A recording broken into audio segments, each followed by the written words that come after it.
Think about the colonialism of Spaniards and Americans here in Philippines. Imagine that they contributed a lot when it comes in development.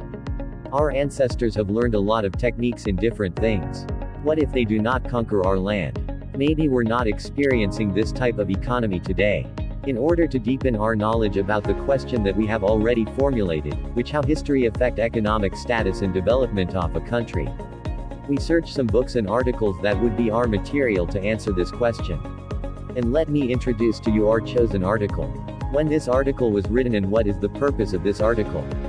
This article is written in 2009 month of April, by a Canadian economist Nathan Nunn forthcoming in the Annual Review of Economics. This article provides a survey of a growing body of empirical evidence that points towards the important long-term effects that historic events can have on current economic development. Who is the author of this article? The author of this article is Nathan Nunn, and he was born on July 9, 1974 in Canada. He is a Canadian economist and Frederick E. Abbey Professor of Economics at Harvard University. Being one of the world's most prominent economic historians, he is known for his research on the long-term effects of slave trade on Africa. Professor Nunn's primary research interests are in political economy, economic history, economic development, cultural economics and international trade.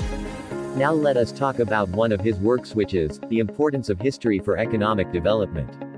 First of all, who and where does this article refer to?